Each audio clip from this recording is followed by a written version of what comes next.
What's going on YouTube? It's Justin from Team Misplay here, and I'm going to be helping you get your game on. Now today's segment, I'm going to be talking about a very overlooked yet really important aspect of your game, your side deck. Now, most people spend countless hours, days, weeks working on their main deck, and then they just throw together a random hodgepodge of cards and call it a side deck and go to a tournament and then realize that they're completely unprepared for the tournament.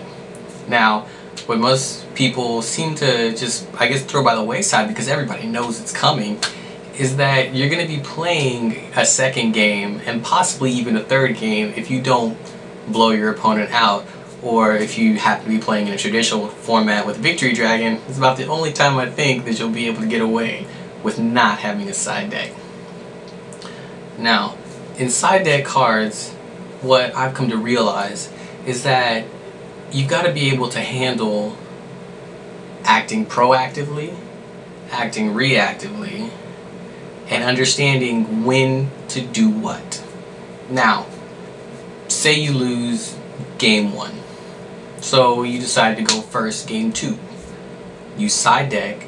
You should really side deck reactively. What I mean by reactively is that because you're going first game 2, you're going to be drawing your 6th card first. You're going to be allowed to set up, and you're going to be allowed to react to whatever your opponent does. You have the setup, you draw your 6th card, you have a higher chance of drawing in to one of your side deck cards. Now, say you're playing in a tournament and you win game 1. Obviously, or most of the time, your opponent's going to decide to go first. And this is when you've got to start thinking proactively. And proactively is when you want to have answers to what your opponent has already set up on the field. And to make this make a little more sense, I'm going to show you my side deck and really explain what's going on. Now, I've broken down my side deck into proactive, reactive, and what I like to call total active cards. Now these cards right here are proactive. They're Nobleman of Crossout, Nobleman Extermination, and Puppet Plant. They're proactive in the sense that should I be going second, game 2 or game 3, and they decide to set a monster, set a lot of back rows, or in the case of, say, perhaps 6 Samurai or Gravekeepers, they have a Spellcaster or Warrior type monster on the field face up, I can use each of these 3 cards to proactively move towards my preferred game state. Now, the next group are my reactive cards. They're Dust Tornado, Pulling the Rug, and Chain Disappearance. They're reactive in the sense that I'm going to be reacting to what my opponent does. A Chain Disappearance allows me to hit their monsters when they hit the field and remove them from play. Dust Tornadoes allow me to do my in-phase shenanigans and get their cards off the field. And Pulling the Rug, it's my own tech choice because I run into a lot of Monarchs and Dragoonides in my meta.